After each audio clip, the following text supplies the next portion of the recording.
Hey everybody, it's 11:51 and you are listening to the Untitled Gaming Podcast Project for episode 11.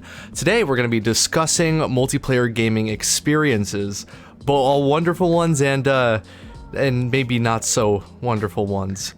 As always, I'm joined with my co-host. I'm Tyus. And we're going to break into some highlights of gaming news from this week, and then we're going to go over trauma. I'm gonna be real with you, Chief. I haven't seen much in the in the way of gaming news this past week. It's a lot of technical stuff, or like kind of just like stuff behind the scenes. That, if anything, there were more like rumors in the past week, and like I kind of don't. I have heard quite a few rumors. Like I think there's only one I really like wrote down, but like overall, it's like I don't trust the rumor scene anymore. Like everybody just makes shit up. Yeah. Some stuff is pretty like if IGN reports on it, then it's got to be true. But if IGN picks it up, I think there's like a certain amount of echo chambers on rumors before I actually like buy into it. I really bought in hard on Geno and Smash, you can tell. But yeah, I mean, in terms of like actual news, the one thing that I have is that Skullgirl's second Encore's second DLC or second new DLC character just got announced. Ooh. And it is a popular fan favorite character. Her name is Umbrella. She's the younger sister of one of the characters in the game already, Parasol. Oh. That Parasol and before Umbrella. The game came out. Nice. Yeah. Before the game came out, there was like a voting on which characters would be added as DLC, and Umbrella was like the second place winner, like the second place winner behind one of the characters who's in the game now, Beowulf. Oh, okay. So a lot of people are very excited for her. Nice, they did their own little Smash ballot. That's cool.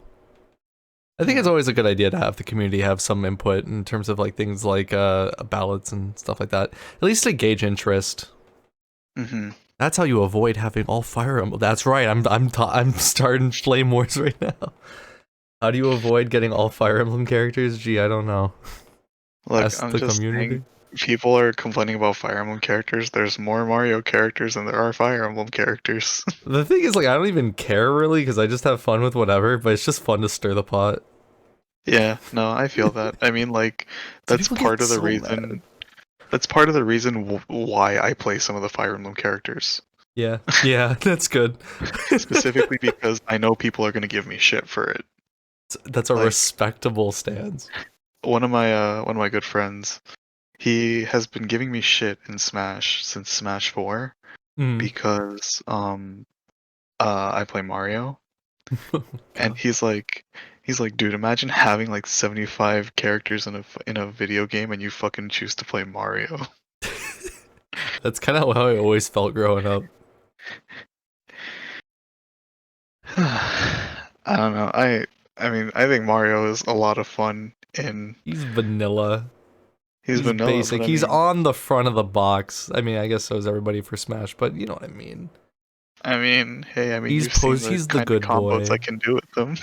Yeah, I know. I say all this shit while you go crackhead mode on me, and I have like no defenses. So, yeah. Then again, good for Skullgirls though. I'm glad that there's support coming to a game that people enjoy, and that it was much anticipated. Yeah. The one rumor I have, and this is kind of like, I don't know, like, because I don't know how much I buy. I don't buy a lot of like specifically like Nintendo rumors, especially because like Nintendo just kind of fucks around. Mm-hmm. But yeah, did you hear about that rumor about the new Donkey Kong game from the team behind Odyssey? Yes, I did. I just don't think that's gonna happen. I mean, I guess is because Retro's working on Metroid right now, so I guess they're not. I mean, I don't know. I guess they're not gonna really make another Donkey Kong Country game. Although it'd be cool to have another Donkey Kong Country trilogy. And if it's the Odyssey team, like, is it just gonna be like another 3D platformer? Like, I feel like that's weird to like just, I don't know, make Donkey Kong back into a 3D platformer, because that'd be the first time since 64. From what I saw, at least, like, because I did read into these rumors, apparently it's going to be a 2D Donkey Kong game that Then the like, why Odyssey the team's working Odyssey team? I guess on. just because Retro's busy, so they'd be like, hey, you guys can like do this. I Like, think it's a so combination of Retro being busy and also like the Odyssey team went so far outside of the box for Odyssey and it worked really well. yeah. So and maybe they think that they can just, like breathe a new life into the game almost. I always had this thought in like how I'd want a new 3D my new 3D Donkey Kong game pitch. Um I I kind of want to see a Donkey Kong game almost in a Ratchet and Clank style, because like when you in the new Donkey Kong Country games by Retro, like Diddy Kong or like your partner usually like rides on the back, and like with Diddy Kong it's that like little jetpack, and it always kind of reminded me of like in Ratchet and Clank's on like your back and he can kind of like become like a propeller. And Mhm. like, if I don't know, some sort of like shoot 'em up 3D platformer like that could be interesting. Although I don't know, it's just a fun thought of an interesting way to shake up the idea. So it's not just here's Donkey Kong 64 again. I don't know, the fact that now that you told me that it's a rumor to be a 2D game, that makes me even more confused, because if it's not part of the Donkey Kong Country Returns series, is it like, it just seems very odd to have that so close to each other. Mhm. Well, Not sure. yeah, oh well. Nintendo, you bury your grave. I guess if you don't have any other headlines, I could just riff off a few more. Um, Guilty Gear Strive's beta started a few hours ago. Oh, I'm playing Their that right next now. their next open or their current open beta, I guess, started a few hours ago. Yeah, I'm actually logged in right now. I'm doing that. No, that's cool. I don't think I've played a single Guilty Gear game. But yeah, I aside need to from that, broaden my horizons. Guilty Gear is really fucking cool. Like, it's got, in my opinion, one of the most unique, um, fighting game mechanics Mm-hmm. called a Roman cancel. Roman cancel. So you can spend like half of your super meter to essentially cancel anything that you do in Hmm. order to like extend combos or get out of a bad situation or Oh, do it's a all cool sorts of risk things. reward thing. I like that. Yeah, it's a really, really cool system that lends heavily to player creativity. Hmm. I gotta check that out. Um, I got I got some bad news. I hear some bad news. Bad news? What's the bad news? Well, I guess this doesn't really affect us, but it's bad news for you listening and you want a PS5. Limited stock may continue until 2022, according to Sony. Till 2022. Oof. What is their holiday season gonna look like? Dog shit. Like, this is the one thing that kind of like bums me out about having a PS5, is it's like there's nothing really to play. At least like new. I didn't really think about it until I got. The good thing is like I'm playing all my PS4 games I've been stalling on just because I want to play something on the new console. Yeah, I mean, I feel like that's the same problem that I had when the Switch first came out. Mm-hmm. That's Because true. I remember specifically, um, I loved the Switch specifically for Breath of the Wild, Oh but yeah. aside from Breath of the Wild, there was like no fucking games to play. That's the thing. It's like this. I feel like the PS5 doesn't have that Breath of the Wild game. Like I'm playing the one PS5 game that I have. I mean, then again, I don't know. Maybe I could totally be full of shit. Demon Souls. I don't really play any Souls games, so maybe that is someone's Breath of the Wild. To me, the one game I'm playing right now is like Spider-Man Miles Morales, which is great. I actually really like it. But the thing is that like it's just kind of like it feels like DLC to the last Spider-Man game. Yeah. It's nice. It runs so smoothly, and like I'm having fun playing it. But it's definitely, it's nothing compared to like Breath of the Wild. Hmm. I still love the game though, and I really do like my PS5, and I'm grateful that I stayed up all night and managed to grab one. But like that's the fucking thing. It's like these goddamn like scalpers and shit, and like every midnight or not even like just middle of the night like random releases online. It's like a death match on Twitter. Yeah. And I mean, it really shouldn't be this way. It's also a product of like the pandemic and everything. So I like don't want to be like too hard on it, you know. At the same time, I do feel bad for people out there, and like, cause I was in that grind where I had like Twitter alerts on every account that was gonna like say when when it was going up for sale. I was like on the drop of a hat, like ready to go, and it's so crazy that like if you really want it, that's what you got to do. Yeah, I mean, like, I remember seeing stories of people like who had pre-ordered like at least like 3 or 4 PS5s and like 2 or 3 like Xbox Series Ones, Yeah, and like it's just like I didn't get any of them. yeah. Uh, and also, according to I was reading this article on Screen Rant. They had some statistics that showed apparently like 10% of all PS5 sold have been by resells by scalpers. Like 10%. That Like that's doesn't even remotely surprise me. like that's fucking crazy. And like I don't they didn't show any statistics on this, but like I wonder if this is like the highest amount of like sales from like resale market. Like I feel like that shit's getting so bad now. All these like online scalpers, it's so unfair. Yeah. It's I don't know. It's poopy. It's stinky poopy doo doo. And I don't like That's it. one way to put it. Yeah. And kind of related to this, to combat the online scalpers, Pokemon trading card game, when you buy packs online, it's through a lottery system now. Oh yeah, that's right. Target and like Walmart are no longer going to be carrying Pokemon cards in Yeah, store anymore. that's also the other thing. I legitimately, when I bought my Pokemon cards, I always went to Target.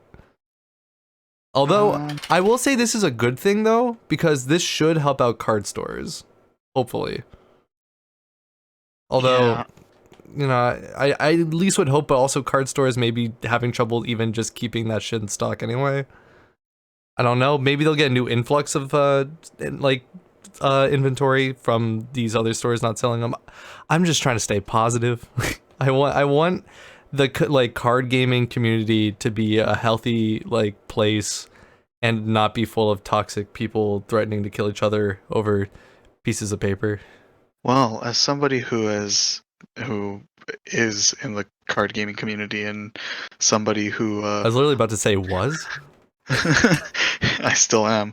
Oh, also, another piece of news. Fucking Weiss Schwartz just announced that they're gonna have a HoloLive set, so goodbye my money. God damn, dude. I feel like you literally told me like you were like saying this could happen. Yeah, it could and it did now. But Oh, God. what is it?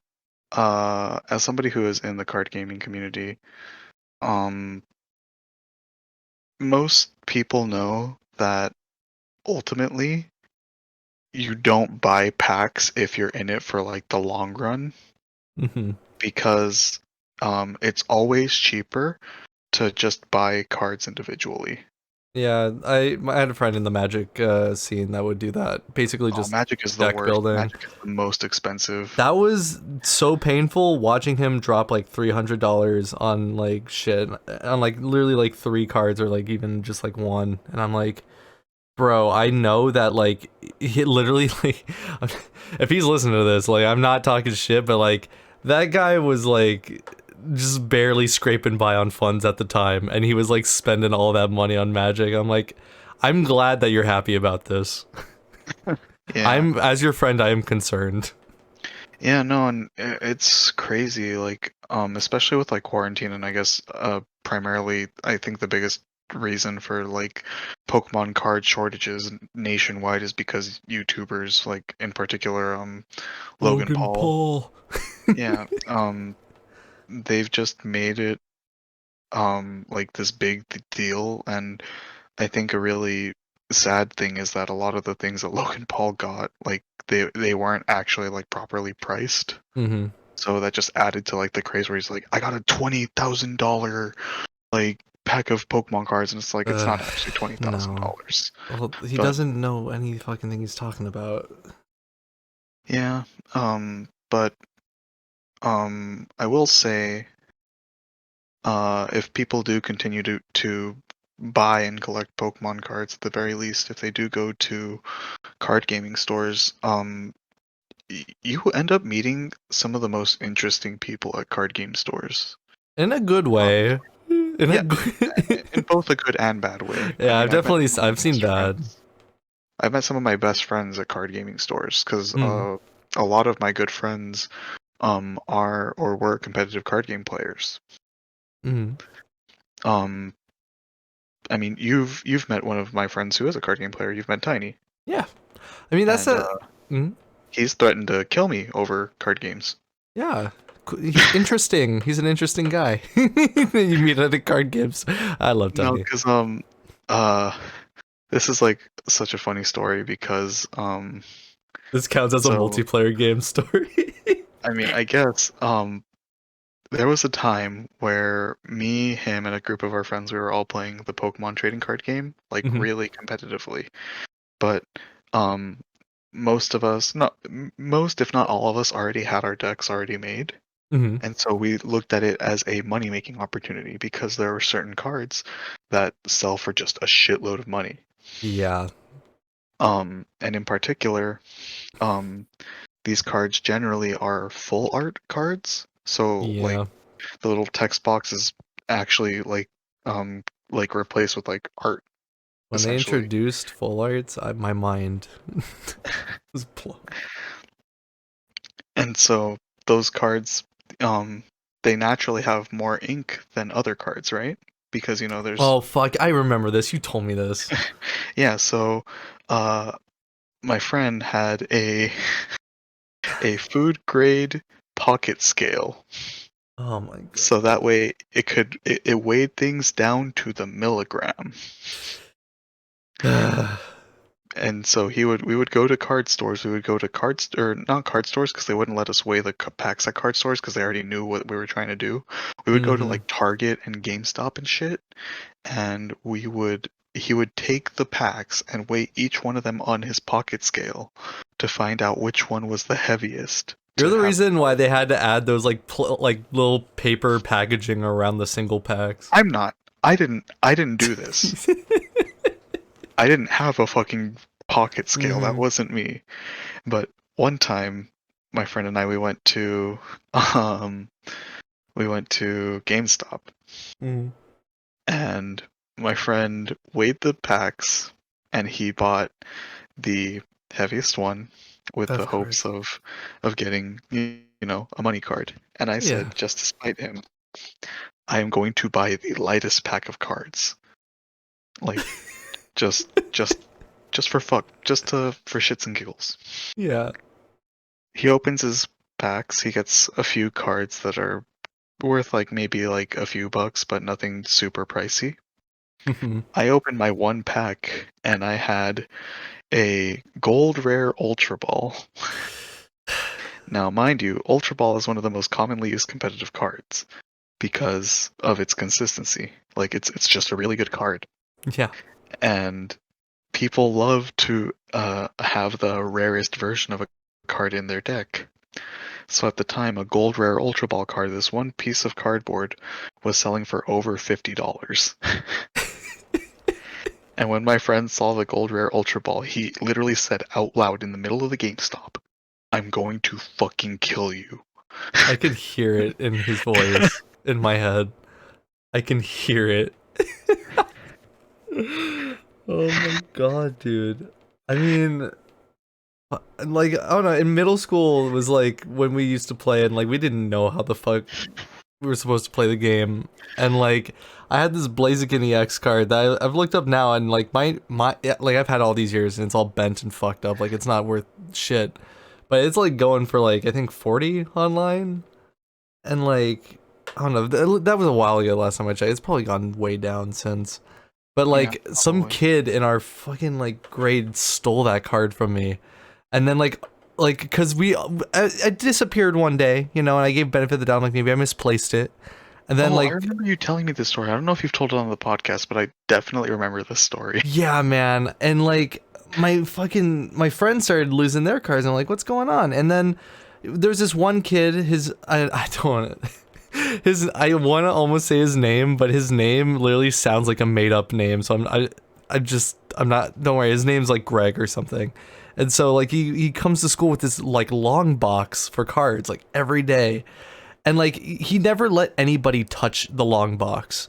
Like you would like just want to see like what he had because we'd want to trade, we'd want to see like what he's got, and he would always be like really protective of it. And so like one day he went to the bathroom and he just left his long box like unprotected. So we all like got around and we looked through, and sure enough, all of our fucking cards were in there. Like he had been pocketing our cards and putting them in his long box. And like when we confronted him on it, he was like, "Oh, you know, I just wanted to research it for you guys and like see like what the stats meant. I was gonna help you guys out. Like, you know, I was gonna help you guys out with your like strategies." This motherfucker like knew that like we were like missing our cards, and he was like I love the audacity that like he kept it with him at all times too. Like was he gonna like play like our own cards against us and think like we wouldn't know?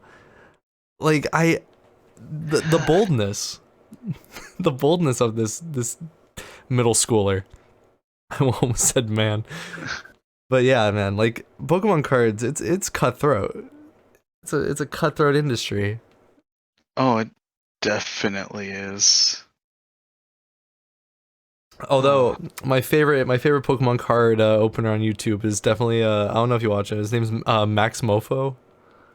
is he the dude who like fucking breaks his door in This every shit's the video? funniest fucking. He's the funniest fucking guy. Like Oh my I god. can't watch other card on like openings because everyone else is so boring compared to him. Like he's the one who'll just like when he's like fed up, like he'll just like rip a card or like shit. Just like he shouts all the time. He's so funny.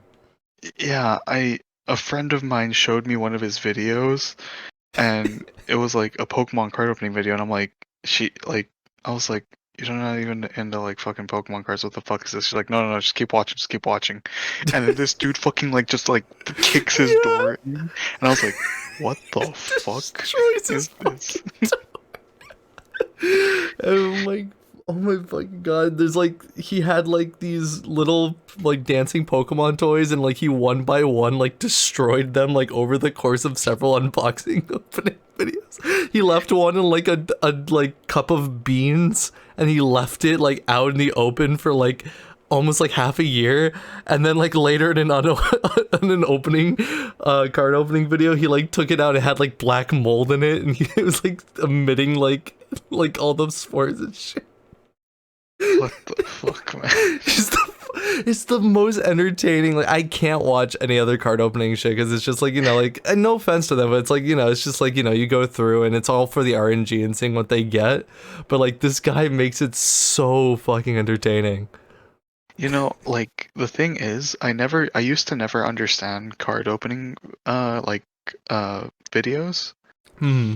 And then I learned part of the reason why people make those, Oh yeah. and it's to show people almost like the odds of getting a good card in one of those boxes. Oh damn! No, that's actually a good point. Yeah, like because I remember I asked some of my friends who were like, you know, into like card games, like why, like what's the point of a card opening video? Like is there like like, you know, what's the point of it? I don't get it. And like this was before the pandemic and people started posting themselves pulling the shiny Charizard card, but Oh my um god. I found out that yeah, it was because um different boxes, at least back in the day, they had like some boxes, like different sets would have almost different like rates at which you Yeah. could get like the really good cards. And so people used to make unboxing videos to be like, oh well, like I opened this many boxes and I got like the money card like this many times. Oh, that makes So that way makes like way more sense.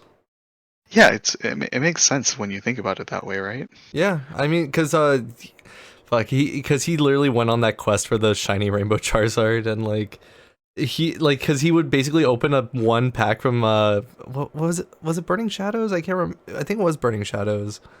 Like he would open one pack at the end of like every unopen, or I want to say unboxing and opening at the same time, opening video, and like he couldn't get it, and eventually his like podcast co-host like for his birthday bought him basically like I think it was technically three like boxes, but inside were like six of like the little what's like not like the little but like the actual like ones that you see in store where you actually like buy the packs from. Uh-huh. I don't know the name off the top of my head, but Like a booster box? yeah, yeah, basically it's a booster box. But it was funny because like the podcast co-host kept one of them for himself, and then he gave the other two to him, and like he immediately like pulled a rainbow, fuck shiny rainbow Charizard. I like again. I'm not. I haven't been in the scene for years. I'm stumbling on these words. But he pulled a shiny rainbow Charizard and like sent it to him and said like get fucked. And then he like went through the video like opening up all like it was like 700 packs and shit like he was going through, and he got one like by like the end, like he had like a mountain of these card packs, and he was like not rolling shit. He was like losing his mind. And then he started making, this was the funniest part, he was making sacrifices to like try and like appease the gods of RNG. Like he would take one of the unopened packs and like just bend it in his hand. Oh, no. And be like, please like make the next pack have it. Like he would offer it like a sacrifice. Oh my god, it was the funniest fucking video. But yeah, he eventually did get it. He got lucky, and like he also got lucky that nothing was good in the the pack that he bent. Mm-hmm. But yeah, Max Mofo is by far he's my definitely my favorite when it comes to card openings. I see, yeah. What we're saying, guys, is get into trading cards. It's lucrative. I mean, oh my god, how did I not even bring this up? My friend that was talking about that would spend like 300 on like his deck Uh-huh. for like one card. Like that was how one of the ways he was making money was that like he would just keep like reselling to the card game store. Oh yeah, yeah. Like that's something that people do. And another thing that's very, I guess, like well known in the card gaming community is something called pack wars, Mm-hmm. where both you guys buy a pack, and whoever gets the card that's worth the most money gets all the cards. What the fuck? I could literally, as a kid, that would make me cry. I would never be able to do that. Yeah, and as a card game player, like, look, all card game players love opening packs. Mm-hmm. That is a fact of life. Mm-hmm. And I remember my friends found out that I had never opened a box before. Oh no. Because like buying boxes is a very common thing, but I had never bought a full box before because this was like right when I had my first job, and so I was like, oh, I never had the money for it before. Mm-hmm. And I remember we went to a card shop, um, in Marina Del Rey, Mm-hmm. and we looked for a specific box of we looked Oh, for a I think I know specific what box. store you might have gone to. Anyway, sorry, keep going. It's called the Bullpen. Yeah. Oh yeah, I've been there. Really? Oh, but did you go to the old location or the new location? It's Marina Del Rey, so it was by fuck. It's been too long. Because the old location was across the street from an In-N-Out. Yeah, okay, the one by the Costco. Yeah. Yeah. Because my dentist is also like around the corner. Oh, okay, because they recently moved, or not recently, but they moved. Oh, okay, I didn't know that. Yeah, but yeah, so we went there, and um, like we told the shop owner we were looking for like Pokemon boxes. He had them, Mhm. and then like we paid for the box. And then like um, one of my friends mentioned that it was my first time buying a box, and the card shop owner's eyes like lit up, and he was like, "Oh, you're popping your box cherry?" And he's like, "Oh, dude, I gotta see this shit." And like he like, because like most of the time when you go to a card game shop, like there's always gonna be like regulars there, and like you end up like the staff end up knowing their regular players, and like they just trust their regular players, and it's everyone's chill with it. Hmm. Um, and so like he just kind of like left the counter because like it was also like in the dead of night, so it's not like there's like a lot of people who are gonna be coming in or anything. Yeah, yeah. And like him and a bunch of other people just gathered around to watch me open up a bunch of packs. Dude, those environments are like literally I think the best thing about it, because I mean you even brought it up, it's like you meet like interesting people at the card game stores, but like the people who are there because they're passionate about this. And like legitimately, like when you go there, you're gonna you're gonna find people who want you to like be involved too, you know? Yeah, you would. I am honestly like kind of shocked at the difference in people that I have met through card games. Like literally like there were some like pretty much like gangsters who played card games. There are like like businessmen who play card games. There's fucking just normal like It's the same variety of Pokemon trainers you come across in like Pokemon. no like legit it is. Like Oh god, it's so I good. remember a few friends of mine and I we went to a pre-release event. Mm, So some card shops get like special okay from the Pokemon uh trading card company to do pre-release events where they what is it? They release they do an event where they get to sell a few packs of the new set before they're officially released. yeah. Um and then like generally these places will also have like a little mini tournament like using only cards from the new set and Yeah. whatnot whatever. And I remember like I met this dude and like this was like it was like a really big like buff dude like some bodybuilder looking shit. It's And Lieutenant Surge. like essentially, and he was there with his son and he was teaching his son how to play the game, and I thought it was like the Aw, coolest thing ever. that's awesome. Holy shit, that's so cool. Yeah, like and it's like the variety and the people that you meet is one of the best things that I like really miss about being able to regularly go to like card shops and stuff.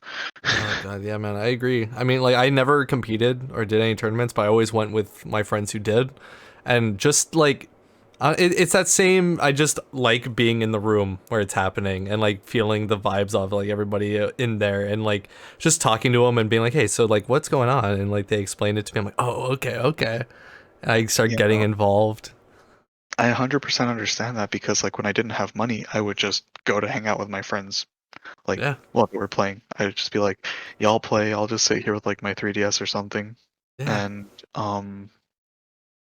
it like it was just cool to see the environment, and then like, people would just like come up to me and because like they'd be like, "Oh, you play like this game?" Like, "Oh, I play too." And even if you're not playing the game, like the card game, like you can end up just meeting people who just have similar interests with you. It's literally the best. It's one of the best feelings in the world. Yeah. Well, that was pretty much an entire just trading card game. Shit. On its own. Honestly, there really is like nothing else in the headlines to talk about. Like everything else is like a rumor. Valve games might be coming to consoles. Hooray, I guess. Uh, recently, um, Sega spoke to a Japanese magazine and they said Don't get that my hopes up. in terms of Sonic announcements that Sonic fans should expect something very soon. Don't get my hopes up. There, give me something from like the Sonic Mania team. Although I don't think they're even working with Sega anymore. I think they're doing their own thing and they have their own new indie game coming out. But like, give me like just not another racing game. And not another game written by the people that wrote Sonic Forces. I just really want the next Sonic game to go unnecessarily hard on the story. Like, be so over the top. Like, be a Devil May Cry story. Like, please. Like, I think Sonic legitimately works best when the story has, like, the highest stakes and takes itself completely serious. Like, that is when it's at its best. And that has always been the case. But yeah, I just looked it up again. Yeah, Famitsu had an interview with Sega's vice president, and they said expect Sonic announcements very soon. I think that's honestly think that's the best headline to close this off on. Me, leave it on me being hopeful, and then we'll follow it up when whatever's actually announced is announced, and I'll dish on it and hate it.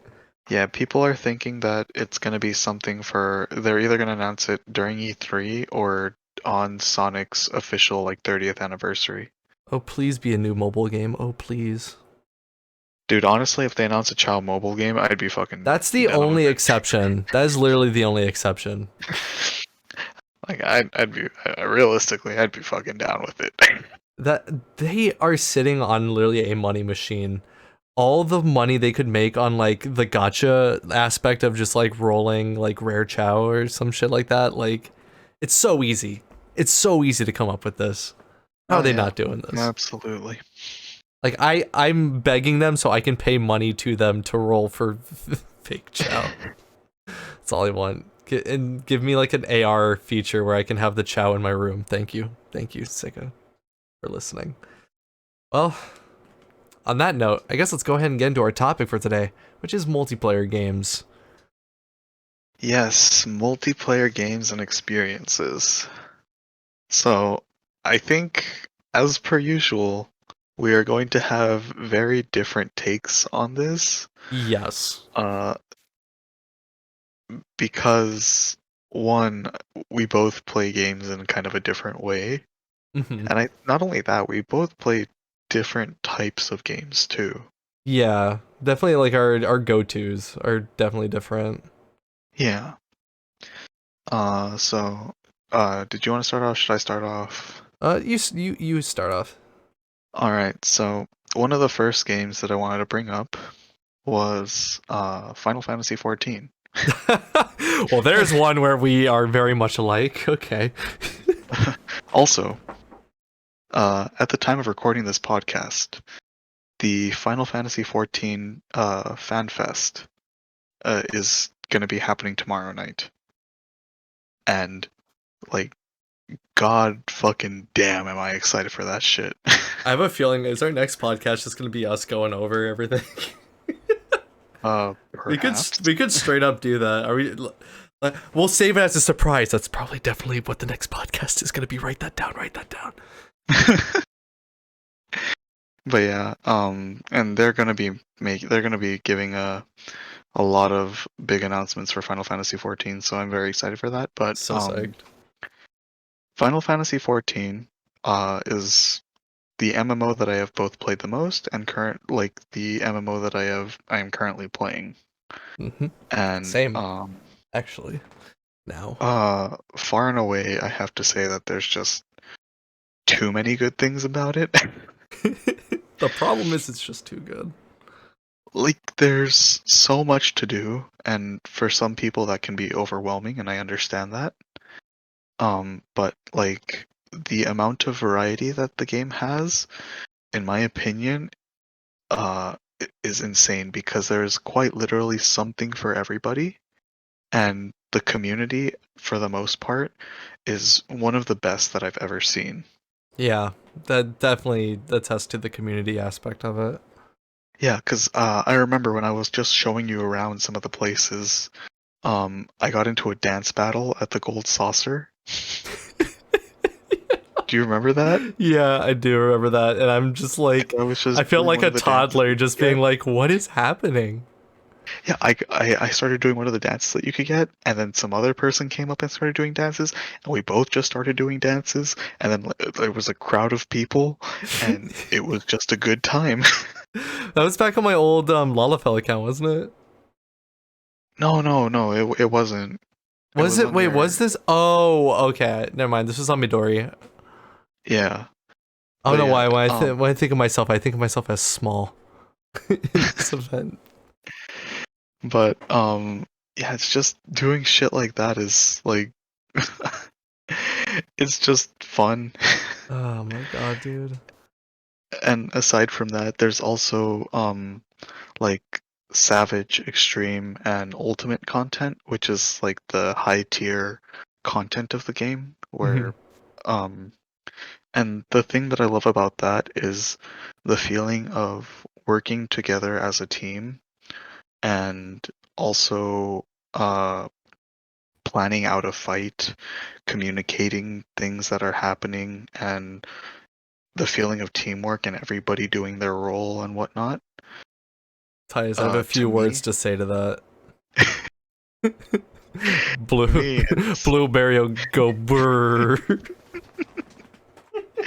to me, it's a great feeling. Like a group of friends and I, we cleared the first two fights of the current tier of Savages, and when we Ooh. cleared um E10S, which is Eden 10 Savage, like we all just like fucking cheered, and it was just a great time. Yeah, no, I honestly do feel that, especially recently. Just like Maya and I recently with our friend. I guess I shouldn't say people's name. I'll just say Barry. We just have been grinding for getting all the horses Hmm. on going through that, which has been like just really it's just fun to get like through it, and then like the RNG feeling of like when we like all roll for it and we all are just like fighting for this like horse, this smelly horse. Oh, it's so fun. Yeah, like, and aside from that, there's also like, you know, I'm sure you know the feed events in the Firmament right Yep. now. Like, it's literally just a bunch of mini games, and you get a bunch of prizes just for fucking doing mini games. At this point, it's just give me the peace lover coffer so I can make some money real quick. But yeah, it's like Final Fantasy XIV is honestly like one of the most positive online experiences that I've had, and or multiplayer experiences that I've had. And I will say there are some bad apples in the bunch. Like there are people who will grief, there are people who will purposefully like ruin mechanics and whatnot, but They will swindle. uh for the most part, I feel that it is an amazing multiplayer experience that I cannot recommend enough. Yeah, if you don't believe, like, if that didn't sell you on it, let me walk you through an experience I literally had last weekend. So I was walking around Limsa, and I noticed someone shout in the general, and they're saying, "Hey, there's an after wedding party over at our place, drugs, wrestling, and debauchery included." So I was like, "Okay, well that sounds interesting. I'll go check that out." I decided to go to their house, go in the door. It looks like a normal house from the outside. You know, it's in this game you can have a free company, which is pretty much like a guild, if you will, and you can have a little guild house where y'all live. So I go inside, and it seems very official. There's like a guy in a suit like waiting by the door, and he says, "Go downstairs for the party." I was like, okay. I go downstairs. All of a sudden, it's like I'm in fucking Fight Club, and it's like the entire ambiance changed. You go downstairs, and it's like rusted chain link fence aesthetic everywhere, and there's like this big cage in the center where these two barely clothed burly lion men who are just like rubbing up on each other, and everyone's screaming and cheering, and a little Lalafell walks up to me, tugs on my fucking like shirt, and says, "Do you want to buy some cocaine?" Yeah, that sounds about right. That's an average Saturday in Final Fantasy 14. Yeah, I remember one time I was running around Limsa Lominsa Mhm. and I saw a group of people all using the play dead emote. And they were just piled up one on top of the other. And I didn't have the emote at the time, so I changed to Blue Mage. I run in the middle of all of them and I said, I don't want to be left out, and I swift cast self-destruct and I just kill myself in the middle of all of them. And then in shout chat, I just see like, oh my fucking god, and then like one of them just shouts like, look at what you started. Alright, all those who can't afford the play dead emote. This is what it's come to. And another time when we were in Limsa, I remember my friend and I, we were in voice chat, and we were there was like a band playing, because like Oh my god, that's one of the best parts. if you get the bard job, you are able to use a special action to play instruments in game. And people have made programs where you can essentially control multiple characters at once, so you can have like a band playing stuff. It's And amazing. one of my favorite moments was my friend and I were just sitting there watching them play like whatever. I don't remember what they were playing, and I jokingly type, "Oh, play Darude Sandstorm," and then like the song ends, and then the next one starts, and we just hear do do do do do, and we're like, I think that's always the moment that kills me, is when like in the back of your head, like there's no way playing Final Fantasy 14 am I gonna hear Smash Mouth like come through in game like audio. Next thing I know, somebody. I'm like, this fucking sucks. It's the greatest thing ever, but it sucks. I "Oh love my it so god." much, and that's all the community. Like that's all real people. It's multiplayer. Like it's a unique experience. It, I think it's one that needs to be experienced. Quite frankly, I'm forcing everyone to make a Final Fantasy. That's the other problem. Once you make once you're in Final Fantasy 14, you just become an advertisement for Final Fantasy 14. Yeah, that's actually a fact. Once you start playing Final Fantasy 14, you can't stop telling people about how Final Fantasy 14 has a free trial, including up to level 60, including the critically acclaimed expansion Heavensward. Just rolls off the tongue. Yeah, when I met Tyus at Curry House, I merely mentioned Final Fantasy, and his eyes rolled back, and he recited that to me. Except at that time, it was only a Realm Reborn. It was only level 30 of Realm Reborn at the time. Yeah, because I mentioned that I don't want to pay for a service to play a game, and then his eyes rolled back, and he just recited it to me. It was really weird. Yeah. That's just the thing that happens once you play Final Fantasy 14. They don't mention that in the Yola, but all right. No, I'm pretty sure it's like hidden somewhere. You just didn't read it. Oh God. Oh God. Yeah, Final Fantasy 14. Yeah, but yeah, so that's my first one. All right, very very nice pick. Um, mine is my first pick is one that hits very very close in my nostalgia center, and that is well, it's kind of, I'm kind of cheating it. It's two games, but it's just kind of, they're in the same series, so I'm counting it. It's Halo 3 and Halo Reach. Those Yeah, that's fine. But yeah. yeah, those games came out at just like the right time, and like I had just got my Xbox, and I got my Xbox because like I wanted to play Halo. I'd seen it like on other people's Xboxes, and my friends, I knew that they played, and so it all comes down to Halo's custom game mode, because that shit was amazing back in the day. Like people got so creative within the limitations that the game gave you, because Halo 3 had a forge mode and custom games. So essentially you could kind of tweak the maps that were already there, and you could build very basic structures, but like with just that, people were able to just make some of the most fun game modes. Stuff that comes to mind immediately is This is gonna kill me now because I can't remember the exact name, but there was one game that took place on a giant hill, and then you would pick a car and go down the hill, and as you go down, there's a teleporter at the end, so you keep going like down the hill forever, and at the bottom of the hill, there's one person with a gravity hammer. And so the whole thing is it's one person with a gravity hammer and then a bunch of people with cars constantly coming down a hill at you that are going faster and faster. And like shit would get so out of hand.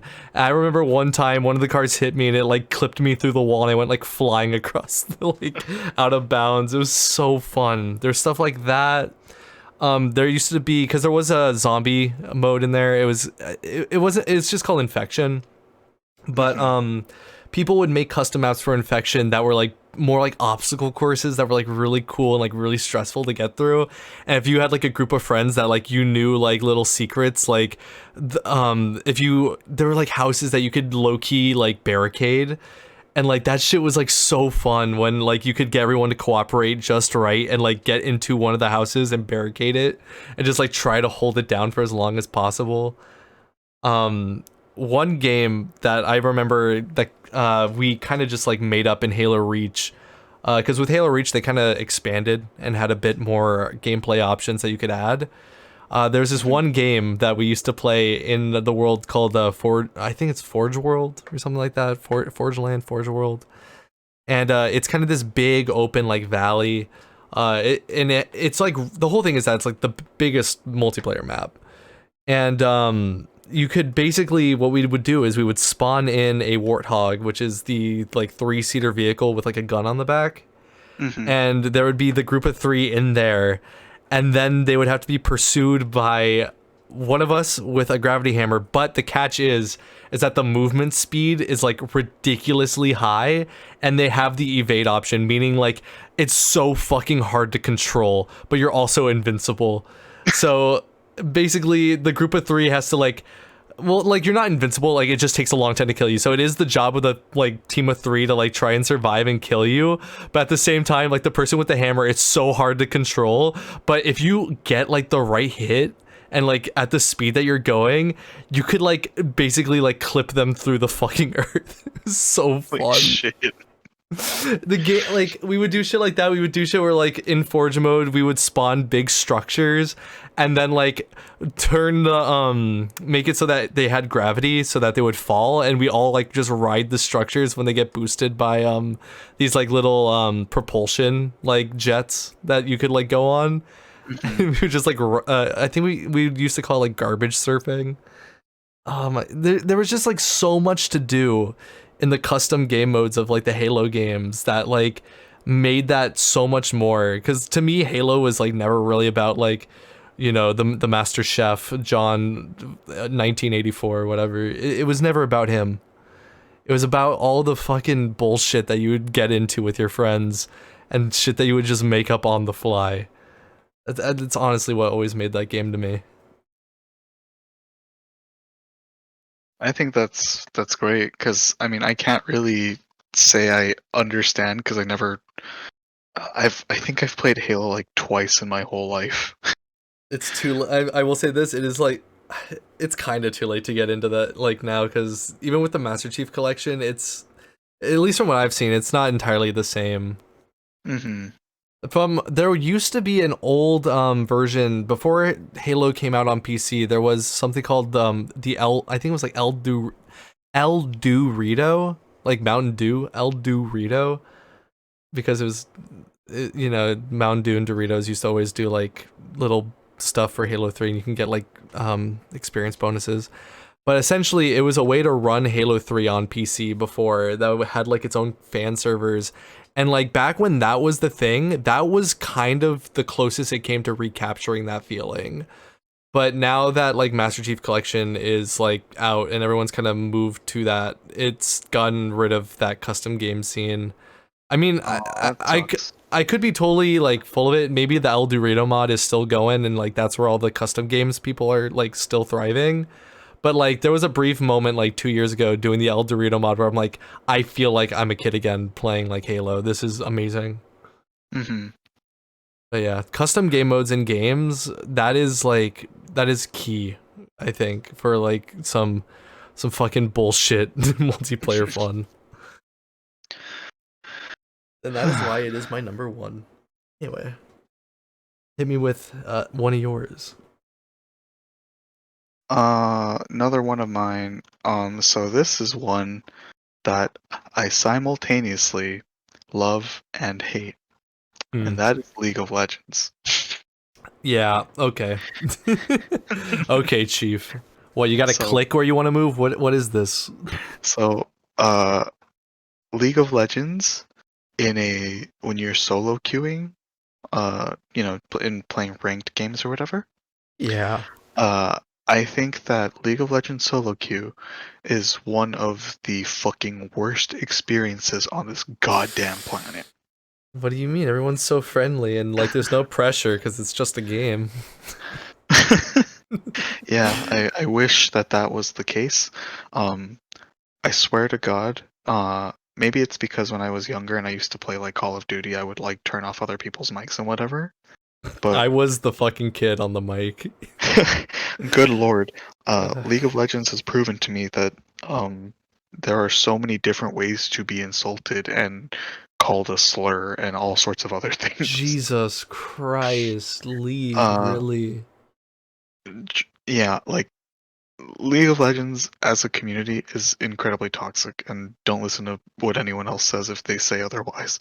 But um, if you're not playing League of Legends solo queue, like I think that playing with a group of 4 friends or 4 people that you know, um, is like some of the best experiences I've had with like team games. Mhm. When everybody's on the same page, you're all on voice chat, you know what's going on, you're communicating.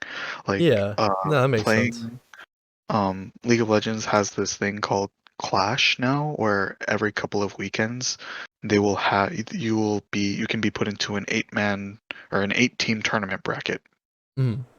That you have to have a team of 4 people that you make before the event starts. Oh, okay, okay. And it simulates like how professional League of Legends is played with the way that picks and bans work. You get to scout the enemy team so you know what champions they play, Oh, holy um, shit. what's it called? Like, you know what roles that they play. You can see their match history, like all sorts of stuff. I think it's and Damn, it that's so cool actually. yeah, like even the way that the picks and bans work, it's the exact same as like competitive League of Legends, and it's such a really cool experience to do that with 4 friends, and even more so, like I talked about it last week with the Cyber Lab or Cyber City, Uh-huh. the PC thing. Yeah. Uh, if you go to one of those and you play League there with with a group of friends, um, I think that just the environment of being next to each other changes everything for the better. Damn. Like there are times where we would win games and like it was like a close comeback or something, and we just get out of our seat and just like hug the other person or like stuff like that. That's so fucking cool. It's always Yeah, been a struggle for me to get in the league, man. I I think I've don't always blame told you you. that. It's like the first obstacle for me to get over is the click movement. That is like by far the hardest thing for me to get over. Hmm. But then yeah, after that it's just like I don't know. I guess it's like learning to ride a bike. I'm so unfamiliar with all the mechanics, and I'm like scared that if I go in, I'm like gonna get gonna get like shit on by everybody in the chat. I mean, that's the thing. Right now, I do not recommend League of Legends to a single person.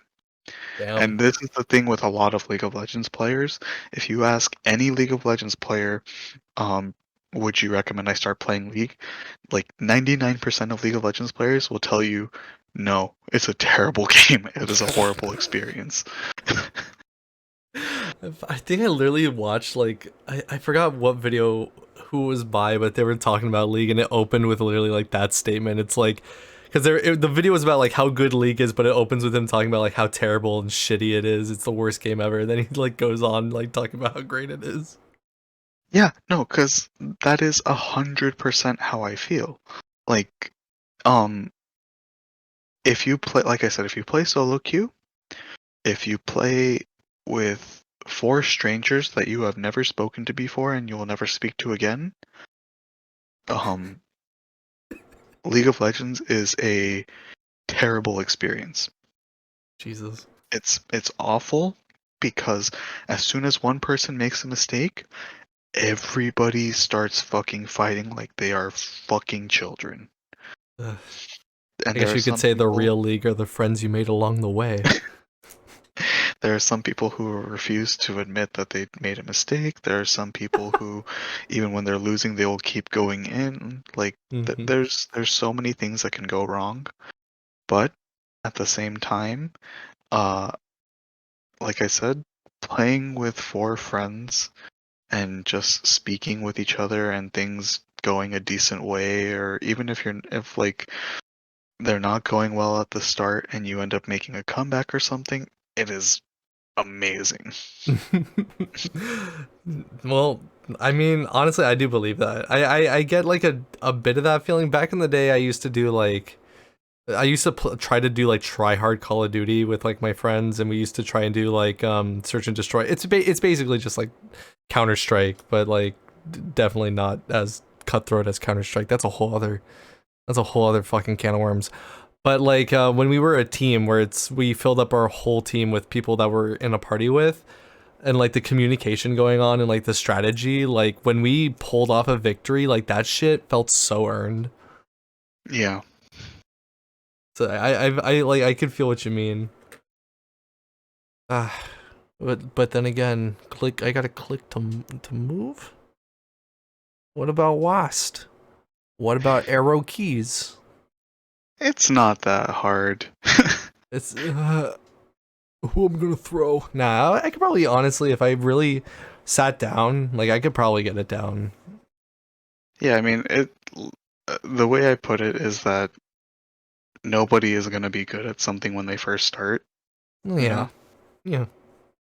And like, but yeah, I think like League of Legends more specifically than anything, because I think well, League of Legends is the most popular game on the planet. Like What an about Pac-Man, entire Tyus? What about Pac-Man? Got uh you. Ha. Stumped him. Stumped him. You saw no, this, but listener. but because the League of Legends did a like um I guess not a trial, but or like they calculated how many active users they have, like essentially like per month or whatever, Hmm. and a total 1% of the entire population of the world plays League of Legends.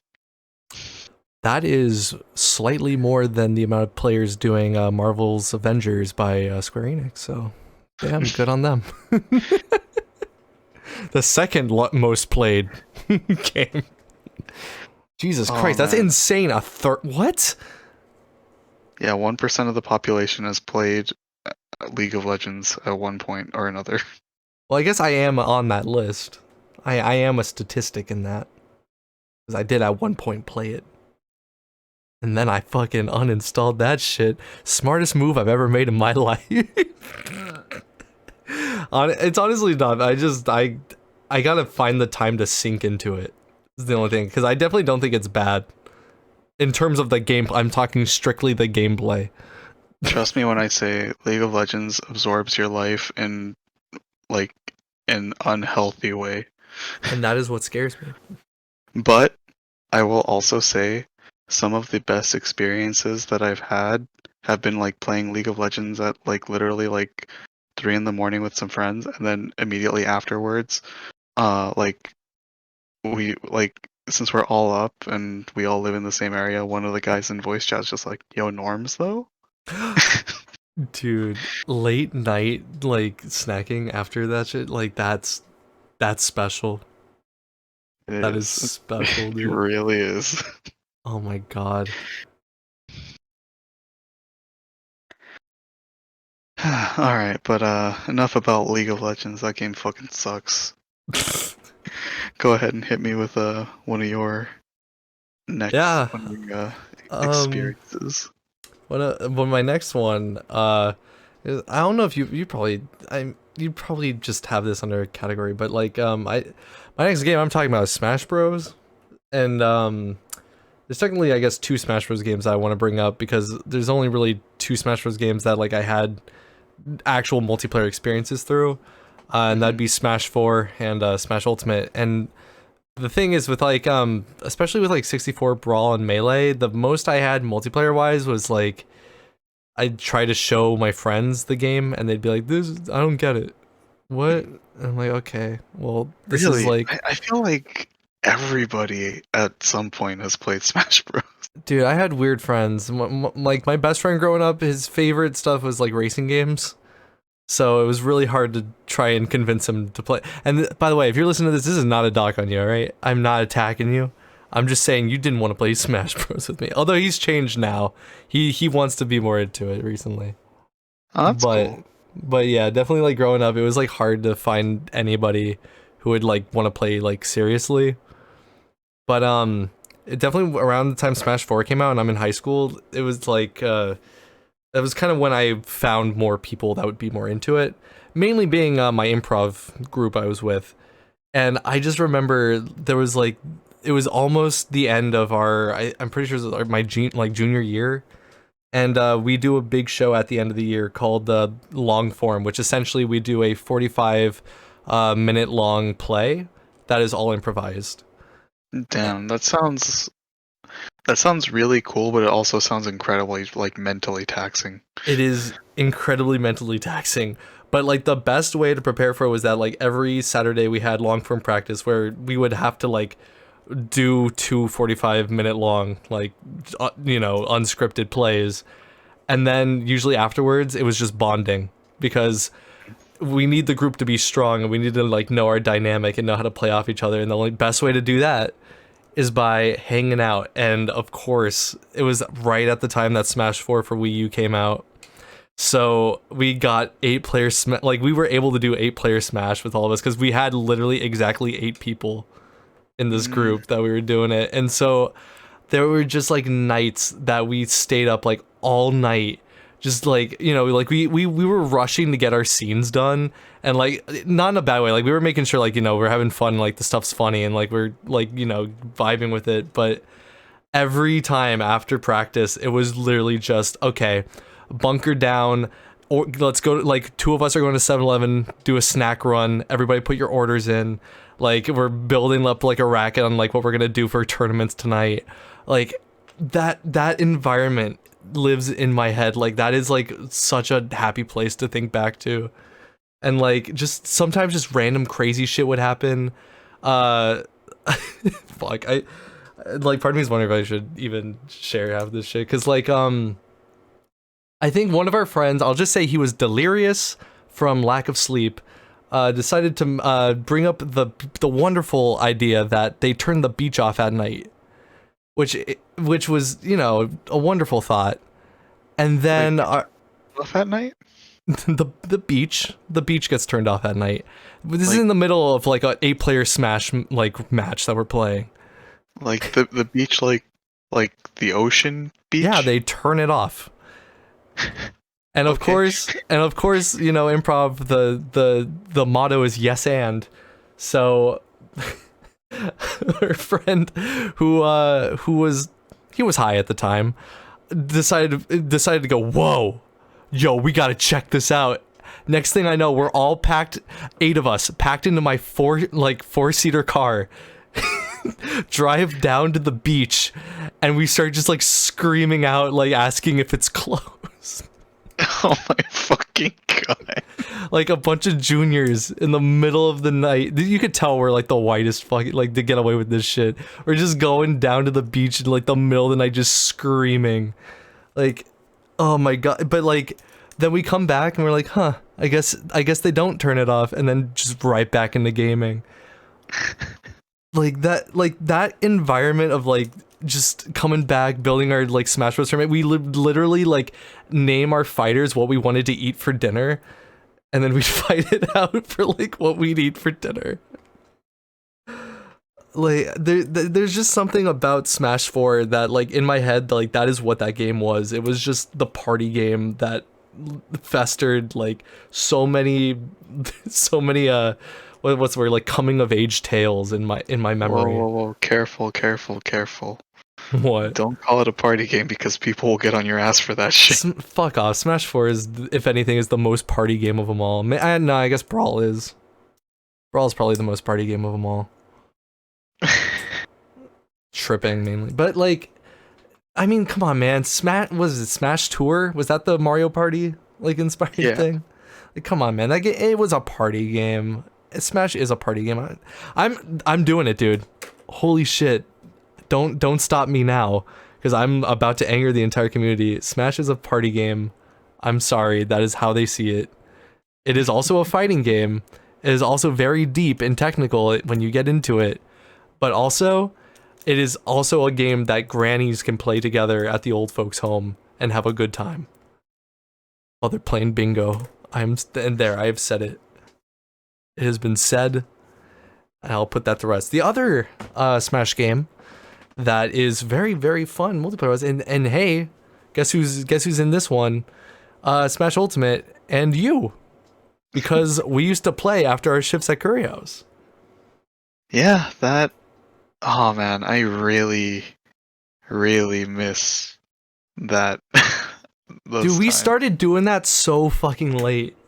I mean, we didn't know the store was gonna go out of business. Or restaurant, the store. Curry store. And I just thought it was so sick that, well, one, that you had a projector and a portable screen for it.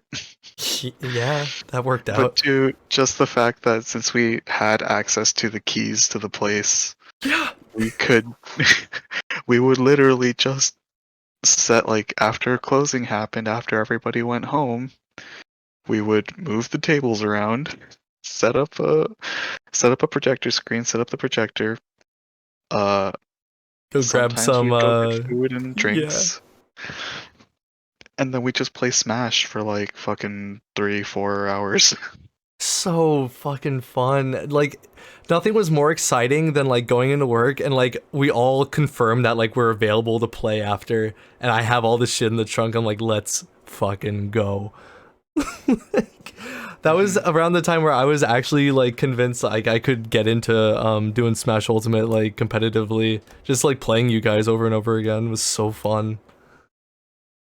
Yeah, and it to go back to like my experience with that, one of my favorite parts of those times was I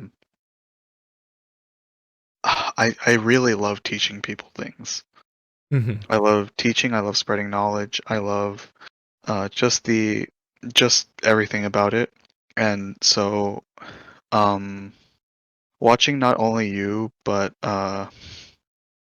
Tam as well, like watching both of you guys get better as we continue to play was, to me, just like the absolute best experience, because I got to like essentially tutor both of you guys, but we also just had fun playing at night. Yeah, man. And, like, you know, it was great because, you know, people were taking it like, I don't know how to put this, like, seriously but not too seriously, to the point where, you know, like, people were getting salty and getting mad and shit. Yeah. But well, that's the thing, because like we were all very like respectful for each other, and we were not like, we weren't holding back, but also at the same time, like, dude, we're all just bros, like looking around, like we're literally like, when are we ever gonna have this opportunity again where we have the keys to this place, we can just stay here for as long as like we wanted to just play. Well, probably not till opening. That'd probably be bad if like Kyo walks in and we're like, hey, still here. But like oh my god, nothing will ever just beat that. And like that, I think honestly that's like why it was always good vibes. It was always like just messing around, like even in like, because I lost, like I'm not gonna bullshit, like I lost pretty much like every single match I did, but it was never like I always felt like I was on the cusp and I was just chasing that feeling and like it was incredible.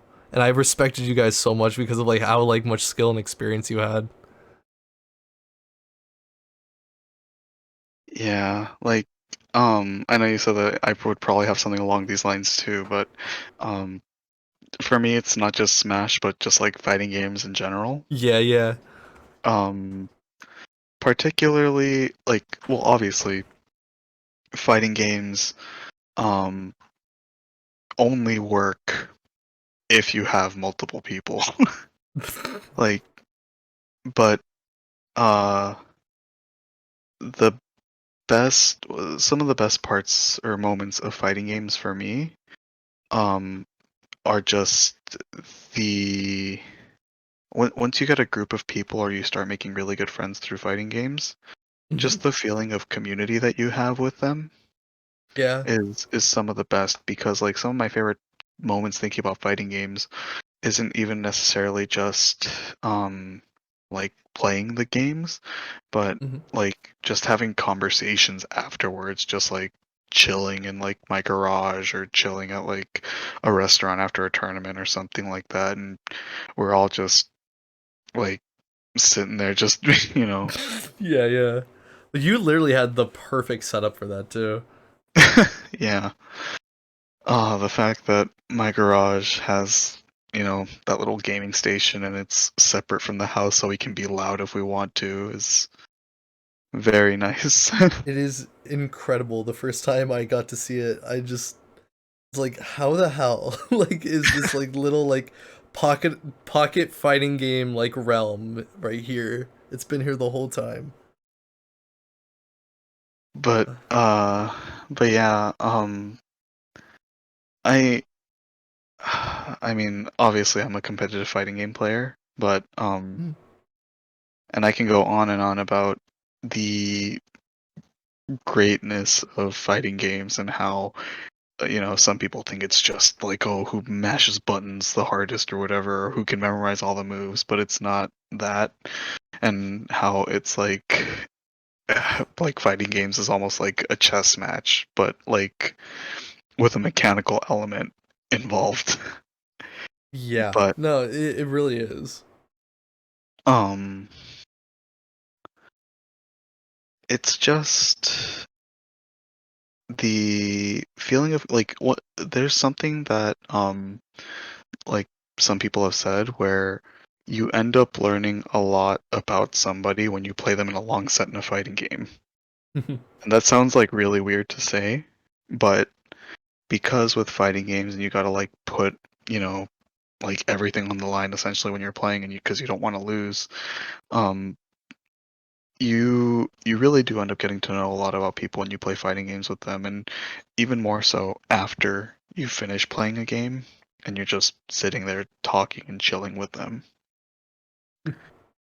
And I mean, like, even outside of fighting games, I feel like I'm not sure where I'm going with this. It's like you almost end up like becoming better friends through fighting games. I feel like some of my some of my best friends I met through fighting games, and it like uh the this continual back and forth we have in terms of like who's better, and we're always practicing and bouncing off of each other, but we respect each other so much because of it as well. Yeah, Um, it's an extension of yourself. yeah, and it's something that uh like I don't think I could ever give up. Like, now that I've learned about the fighting game community, and like I think that's another really cool thing about fighting games as well, is that the community is so large and you all play like the same shit, that when you run into people who also play fighting games, it's really easy to get along with people. Mhm. And I think one of my favorite like moments like that was the not the last Evo I went to, but the one before that. So not 2019, but 2018 Evo. Oh, okay. Um we were me and two of my friends, because only three of us went that year. Uh-huh. We were waiting in line for essentially what was like day zero to pick up our passes and whatnot. Yeah. So that way we didn't have to worry about it for day two, Uh-huh. or day one, I guess. Like when we actually had our matches and everything. But Right, the right. like it was taking a while for the play for them to open up everything and to set up everything. And me and my friends, we still had all our shit because we essentially just like got off the plane and just went straight to Jesus, the dude. went straight to the because we were staying in the same hotel as the venue, but Yeah. um we were just like, oh, let's just get in line so can just get our passes and just not worry about it. Okay. I mean, yeah, Um, I see the logic in that. and we were just waiting and waiting and waiting and waiting, and then I was like, you know, it's boring as shit for us to just wait here and not do shit. So I took out my laptop and I had a arcade emulator for Street Fighter 2 Super Turbo, Nice. and me and my friend we started playing. And then some other people heard us playing and they looked over and was like, "Oh shit, it's Street Fighter 2." And like I essentially had like a line of people wanting to play Street Fighter 2 on my laptop. You're literally like in the place for that. Like it's like basically like dangling a piece of meat in a shark like infested waters. No, but like I remember I was so surprised cuz my friend ended up telling me his sister saw us on a Japanese like gaming site What? because some people took a picture of us playing on this laptop, like of like a bunch of people hunched around a small laptop, Oh my all playing Street Fighter god. 2 while waiting in line. And it was like I think the article was talking about like how dedicated like these fans were and how much like even like complete strangers can like become friends in an instant. Like that's how like tight knit the fighting game community is. Yeah, man. Yeah, And I mean it's so true. like it was just really funny because I didn't expect so many people to get into it. But like there was a lot of people and like people were watching like almost like as if it was like a tournament match, or people were just like looking over like oh shit, you just did that, like oh did you see that, like. And it's like moments like that that make me really happy that I am part of the fighting game community, Mhm. because it's just like even in like in a place where I'm surrounded by strangers, it doesn't feel like I'm alone.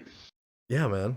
I mean, I think that's one of the best things about just finding your community where you belong, especially over things that like you do. Like the fighting game community specifically. Like even though I definitely am not a part. Like I wouldn't consider myself a part of it just because I haven't really dedicated enough time to like get into it. But being around people in the fighting game community, like it's always seems so like so welcoming and so and like not it never feels like I'm being babied, I guess is the best way I can put it. Like like I'm never gonna be just coddled into it. Like I if I'm gonna be a fighting gamer, I'd have to earn it, and I'd have to really like play hard. Like no one's gonna baby me on this. But at the same time, like there is this like honor and respect amongst everybody that they all have for each other that like I don't see in like other like gaming genres and other these other communities. It's really special. Hmm. I really really commend that.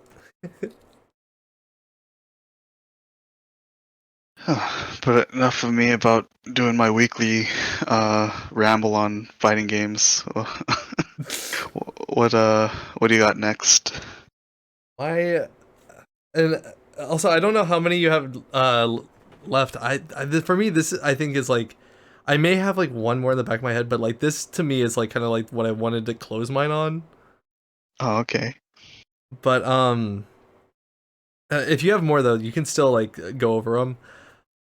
This to me though was just kind of like boy, I don't even know. I feel like I might be hyping this up too much. So there's always that meme about how Mario Party ruins friendships, you know? Hmm. And you take it for what it will. sure, you can get mad at a friend over Mario Party. The game pits you against your friends. It's kind of the whole thing, but at the end of the day, it's a party game, you know? Not Yeah, really. it's not like it's not like life or death. It's not like anything serious is gonna happen if you win or lose. Yeah. Um Literally one of the last experiences with a friend group I had was before the friend group dissolved was playing Mario Party. I am living proof of the meme. And before I tell this story, I'm actually one of my friends. I'm from that friend group. I'm still close with, and the other one I haven't really talked to in a long time. If they're listening to this, no hard feelings at all. Like, I love both of you, and I hope you're both doing well. I'm merely sharing this story just because I think it's kind of funny, just looking back on it. Anyway, so we were playing Mario Party DS. Like, Okay. of all things, of any of Mario Party that there would be for this to happen, it'd be Mario Party DS. And so the thing that happened was that one of us had one too many stars. This happens, you know, in Mario Party. Eventually somebody's going to have more stars and be in the lead. And I think we had bonus stars on. I'm not entirely sure, but that could have... The bonus stars could always turn the tide. You never know. Mm-hmm. However, me and my other friend, I'll call him Gary, me and Gary had decided that Filbert, since he was in the lead, we wanted, you know, we wanted to beat him. So we made a truce. And I personally, look, maybe we were bad for doing the truce. Maybe the truce was the problem. The real problem was that we weren't communicating the issues we were having with each other. That's the real human issue here, okay? However, translated to game, we decided to have a truce. And I'm going to say it right now, making a truce in Mario Party, that is not foul play and that is not a party foul, okay? You could do it. It's all's fair in Mario Party and War. Anyway, minigame comes up, and this is like the deciding minigame, essentially. Like, I forgot how we crunched the numbers to figure out that, like, this would at least, like, give Gary, like, enough stars to, like, at least high, and maybe with bonus get above. And so I decided, since I was okay, now I'm starting to actually feel fucked up about this as I'm remembering it, because Filbert and I, we were on a team. It was a 2v2 mini game, and I decided to hold Filbert back so that Gary could win. And it was at that moment that at the end of that match, Filbert got so pissed that he closed his DS, meaning the game was ended. And then it erupted into argument central about how I'm specifically gunning for you, or he's specifically gunning for him. And then we all left because we were all together at a camp. And we all had like the same room together. At that moment, we had all like went to separate like rooms.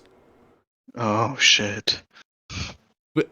I think we took the same car going back, because that was like the second to last night or something.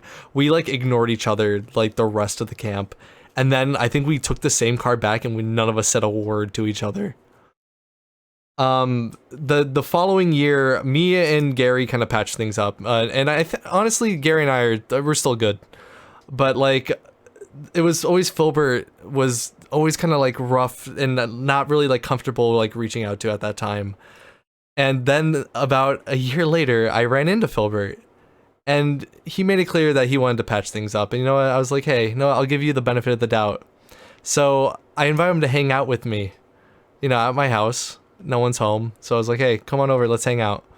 And I decided, what better way to spend a night with an old friend than to play Mario Party 4. Oh no. Like, this sounds like I fucking made this up. Like, I feel like in my head I didn't logically see what I was doing. I just picked Mario Party 4 because I thought it would be fun, but I feel like subconsciously my brain was like, let's test and see if he's matured and grown since last I've seen him. And so we played Mario Party 4, and I'm pretty sure it was like a free-for-all minigame that it all came down to. And in the free-for-all minigame, I specifically went for him. And look, if you're two people and you have two computer players, I'm sorry, but I'm going for the actual person. Like, you know what I mean? Like, there isn't like a bias other than the fact that going for a computer is like boring, right? Going for computers, like beating up like a kid who doesn't know what they're doing. Exactly. So I was going for the person that I, feasibly had equal ground with. And I beat him in the minigame, and he proceeded to get extremely pissed and say, "Why did I only go for him?" It was at that moment I knew it was too far from saving. The rest of the night was really awkward, and he headed home after that. I want to wrap this story though by saying legitimately, I hold no grudges. I love both of them. I hope they're both doing great. Honestly, Mario Party, we all get frustrated with games. It happens. I get frustrated with games, and I honestly just wish nothing for the best for both of them. Honestly, just nothing but peace and love. Those are both like really just fun memories to look back on now, and I'm really grateful for them in that way. And I really like nothing but peace and love. That's all I can say. But Mario Party, it really do be the friendship ender. That's all I gotta say about Mario Party. Damn, I have like practically the opposite experience of that. Oh, lucky you. Cause I remember what is it? Like one night a friend what is it? Me, two of my friends, and one of my friend's girlfriends. We met up at my friend's girlfriend's house, and we just had a retro game night where we played Mario Party and like Pokemon Stadium mini games and shit. And we just we literally were just like Dude, Pokemon Stadium, those mini games are like so fucking good. yeah, but we quite literally were just we just played those games. We were just having a bunch of fun, just like not even giving a shit. Like, and I guess again, it depends on the type of person the type of people that you play with. But like I love like Mario Party and playing that shit with like friends and whatnot. I mean, look, like I love Mario Party. I still play it. I'm not like traumatized to the point where I'm like, this game only makes me think of my broken friendships. It's like the game's straight up just fun, and like I have a good time even when like I don't think I've ever won a single game of Mario Party. But like the mini games are fun, the environment's fun, seeing like all the alliances and stuff like that to me makes that game, and it makes it so much fun. But yeah, man, like it really it can be the opposite end. I'm glad that you didn't have that experience though. I mean, I've had kind of similar experiences with like people who just tend to get really salty or whatnot, but never to the point where it has legitimately ended a friendship.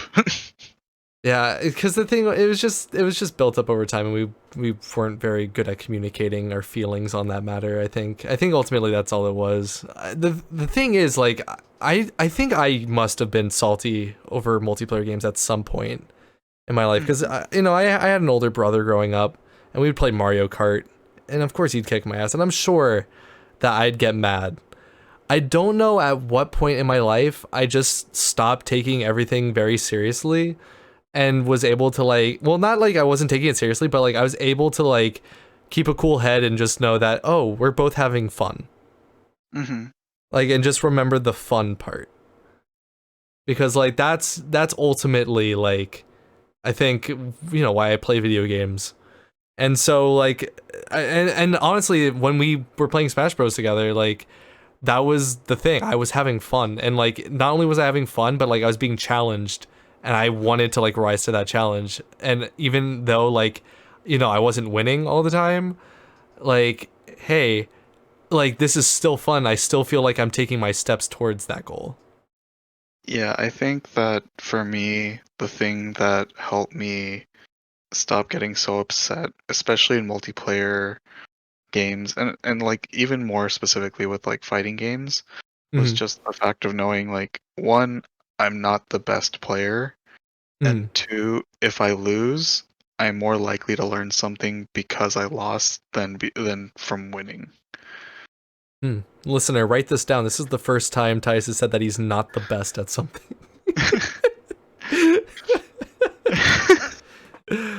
Easy dunk, easy dunk. But yeah, I feel like overall, something that I think a lot of people end up forgetting for whatever reason is that ultimately games are meant to have fun. Yeah. If the game's not fun, what's the point? Yeah, exactly. Um, but for my next game, like multiplayer experience, um, one that I want to bring up specifically is actually Monster Hunter. Oh damn. Yeah. So Monster Hunter before was not a very popular title, Hmm. and I remember like when I was in high school, um like I would play it on my PSP and literally nobody knew what the fuck a Monster Hunter was. Yeah, I was the And like same. if I tried to show it to people, they'd be like, "Oh, why are you moving so slow? Like that looks like it's terrible." And I'm like, "No, it's like part of the fun because, it's like there's a big risk reward to it and whatever." But um uh See, one of I my feel like you got lucky because like I got like basically like pushed off the train because like the people that got me into Monster Hunter like graduated the next year, and then I was like, okay, well I have Monster Hunter now. Like who do I play with? Yeah, for me, I had been always like primarily playing solo for a really long time. Mhm. Um, Eventually my cousins and my younger brother got into it and we used to play Monster Hunter 3U together. And it was a lot of fun. But that's not, well, that's part of the things I want to talk about. Like, just the experience of playing Monster Hunter together with people was a lot of fun. Mhm. And I think one of the moments that stands out the most in my mind was one year at Anime Expo.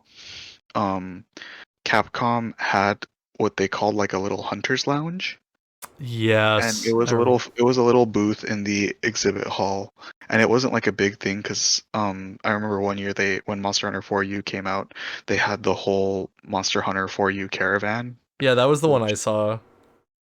yeah, but I think it was the year before that or 2 years before that that they had the hunter lounge where it, like I said, it's just a little booth essentially Mhm. with just like a few tables and some chairs and like little like sofa booths kind of like at a restaurant almost. Yeah, yeah. And you were able to just sit there and just play Monster Hunter with other people who also played Monster Hunter. Oh, that's so cool though.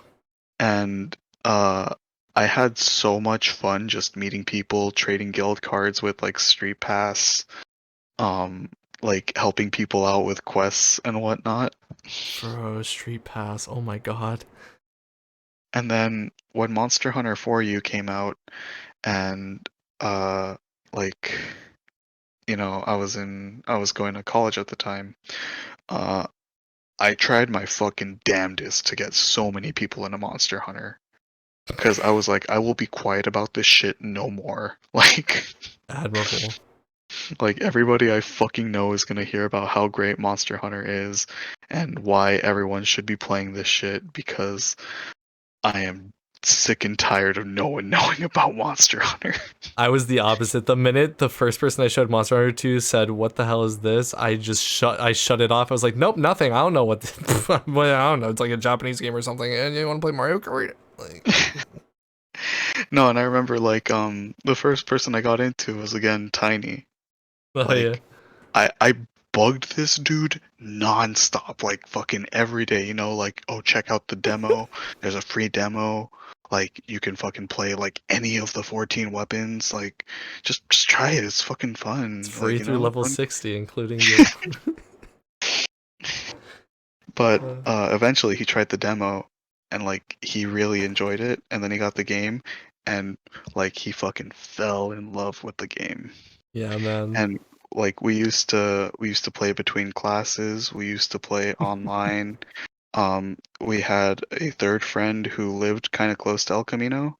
Mhm. Um, and literally, what we would do is like after we finished our classes for the day, me and Tiny, we would walk to this dude's house and we would play Monster Hunter until like 9 p.m. and then we'd go home. That's And like so we would cool. do this like 2 times a week, every week. That sounds like so much fun. Fuck. Yeah, and it's I really like. I wish I had that. yeah, it like the amount of like love I have for Monster Hunter is so like so huge because I just ever since I found out about the game, I fell in love with it, and then I just like the game was designed to like be played with multiple people. It was designed with teamwork in mind, Yeah. and once you play Monster Hunter with a group, it like completely changes the experience for the better. I've like. Yeah, I mean that's the thing. Like I think I've only played Monster Hunter with a group of four like once, like an actual like all four people talking, and like playing solo to me is always like and like not anything. There's nothing wrong with playing solo Monster Hunter, by the way. It's still fun, but like I always am just like could be better. It's in the back of my head. Yeah, I feel that. I definitely feel that because like I mean, I still consider myself to be a quote unquote solo player. Like Mm. I still have it as a rule for myself that I cannot do a like quest in multiplayer unless I've done it alone before. Oh yeah. You told me this. But but man, playing it with friends is a different experience that's just for the better, definitely. Oh, I 100% agree with you. And let's see the Oh, actually, I do have one more. you do If go for it, dude. Go for it. I decided I want to end this on a lighter note. And I'm honestly surprised I overlooked this one because it might be it's definitely the game I've put more hours in than anything else on Steam. It might be no, I feel like I must have played Halo longer or like more than this. My Steam hours for this game are 1,023 hours. Oh, Uh, yeah, this game is Gary's mod, and mm, specifically, I just remember spending so much time, like in like high school, going on to Gary's mod like roleplay servers and just fucking around with people. Like mm. that was like some of the most, and like I hope this doesn't sound mean. Like I wasn't like making fun of people, except for like okay, look, I hope I'm not calling anyone specific out, but you know who you are when I say this. There are people in these RP servers that get like a power trip.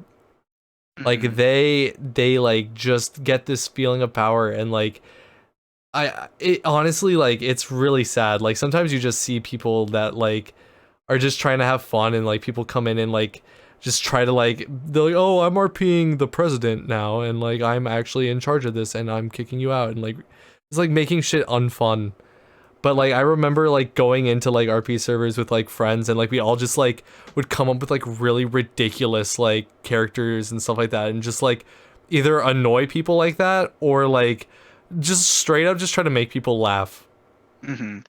Like that was always been like a really fun thing that could be done in Gary's mod. One of the more fucked up things that we did, because there's a Gary's mod play. I don't know if they still do it. It's like Dark RP, where basically it's like a city and you get like a job, and one of the jobs you can be is like a police officer, and everybody always wanted to be like a police officer because it's the one job you get a gun. Uh-huh. Either that or you become the gun merchant, but that takes a lot of like grinding and waiting. But basically, there was this one guy who was like the like top sheriff or whatever, and he was like constantly just locking people up and being like an asshole for like anything. Because like they get these things called arrest batons, and if they hit you with it, you get sent to a jail cell for like a set amount of time. Mm-hmm. And so what we would do was that like we would fuck with the guy, and like every time he'd be like about to get us, we bound a kill command. And I think they went around this now. You can't like have your own kill command anymore. But this is back in the day where you could. So we would fuck with this guy, and then like every time he'd come for us to like arrest us, we'd just kill ourselves so he couldn't like hit us. And so like then we'd like go and like run and hide somewhere, and then like we'd like lurk around and like come out and start like spawning like random shit in like his office. And he'd like come out and try to arrest us, and then we'd like kill ourselves so he couldn't arrest us. Like shit, it was always just fun to mess with people in that game, and like, and hopefully like it was taken as jovial. We always like seemed like people were like laughing, like having fun, unless it was that guy. That guy was actually legitimately mad. There's stuff like that. There's like there's like the Star Wars military RP where like you literally need to know like military formations and like get in line and shit like that. And I found a way to clip out of the map. So I would I would go like to where they were doing like big speeches and shit. Like they would have like the big like commander who has like the really cool armor, and he's standing in front of like all the recruits who like haven't spent enough time in the game to earn that shit. And like he's giving like this big like war speech because they're about to do like an event, and I'm like under like the floor of the map, like under him, and I'm like talking over him. And, like trying to interrupt him and shit. And like eventually, I think the moment that like scared me was like one of the admins, because they can no clip, like just went under the map and grabbed me with like the gravity gun and like took me up and banned me. Oh shit. I think they legitimately thought I hacked or something, but it was like some glitch where if you were sitting in like a bed and then you get up, it would like clip you at like a weird angle. You could get out. Yeah, there's stuff like that. There's like the Harry Potter roleplay where I used to just like be a teacher, and then like I would just like take the kids to like other classrooms and start like being just really annoying. I That was always the fun, like, because there are people that take the role plays like really seriously, and like honestly, I'm not making fun of you for that. Like that honestly is like fun. Like I've taken role play seriously before in the past too, but like there was something about Gary's mod role play where it was just so much fun to like just mess with people and do that and like have people like join in. Huh. But yeah, Gary's mod, that was one hell of a unique role play experience, multiplayer experience. Well, one of the last ones that I have is Pokemon, actually. I'm surprised I didn't even put that on mine. Like Pokemon, and I guess Pokemon Go as well. Like, I remember specifically, like, I guess the most quote unquote interaction I've had with Pokemon was or like multiplayer interaction I've had with Pokemon was during the 3DS games.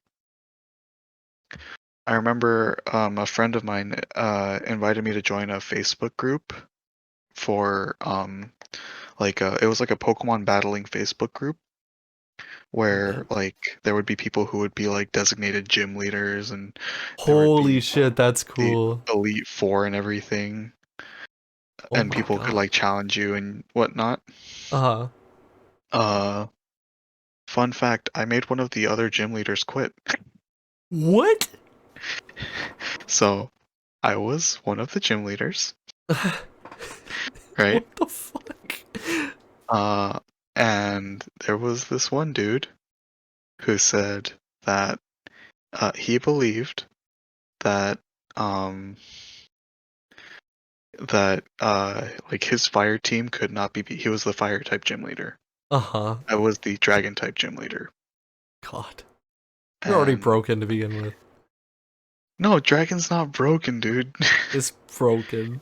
No, like fucking 50% of the I'm a dragons like have like a quadruple weakness to ice, but like this guy was convinced that like, you know, he was like this unbeatable dude with his fire team. and I like 6-0'd his ass. Like I like I whooped him. Oh Uh, my and he god. was just like, "Oh well, like it's just because uh I didn't have like uh like everything set up for my team, and like literally I beat him pretty much using only 2 of my 6 Pokemon." Jesus, dude. And like I wasn't really saying shit, but I was just like, "Oh, I mean, like it was kind of like you didn't even knock out a single one of my Pokemon. Like I don't know if you're if you're undefeatable." God. And then he kind of got like really fucking mad, and he like raged in the little group chat that we had, and then he got kicked. Oh damn, dude. Oh no. He's the fire But type. for Damn. for And the he time got that flamed up like. for the time that group was up, it was a lot of fun. And like another thing that I thought was really cool was in Gen 6, like X and Y, when they first when those games first came out, was the idea of the friend safari, Oh yeah. where you would have a different safari based on your friend code, and you could like add different people, and the Pokemon in the friend safari also had like better IVs, and they had a chance to have their hidden ability and everything. I totally forgot about that. Yeah, and I remember I was like really like I would check the friend safari subreddit a lot because like I want to get the best Pokemon, and then like I also had a really good poke because I had a grass type friend safari, Oh and damn. from my friend safari you could get Breloom, and Breloom is pretty decent in competitive. Mm-hmm. And like so like I had a lot of people asking for my friend code, and I was like getting other people's friend codes, and that was a lot of fun. And I missed the player select, the PSS, the player select system on the Yeah, touchscreen. dude. Yeah. I missed this shit, man. Like that to me was like one of the best things, because like you could see your other friends playing Pokemon, or you could see people Yeah. that you had recently interacted with. It gave you like specifically like updates on like what they just caught, like what they were doing. Like I I honestly like okay, look out! I'm about to talk shit about Sword and Shield, the game that I actually like usually defend. Uh-oh. The online, like it definitely just kind of feels very just by the numbers, if you would. One thing I did enjoy about like, because I do agree that I think Sword and Shield is kind of uh almost empty in a way. Yeah, Like but things that I did enjoy that I thought that being able to see other players in the wild area, that I thought that was that's very like my favorite part, I think, that was honestly. one of the coolest additions that they had. And another thing that I really liked was you could see what like had happened with your friends recently, like, oh, I just did a Dynamax battle, I just caught this Pokemon, etc. Like Yeah. I feel if those were integrated more, like then Pokemon Sword and Shield could have been such a like better received game. Yeah. Maybe if they made the trees better, it would have been a better received game. Yeah, the trees are ugly, so game sucks.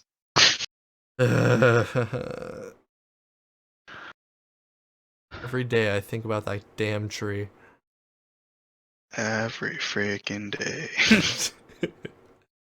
I mean, like, for I really like that you had the whole setup with the Facebook group that had like gym leaders and like Elite Four.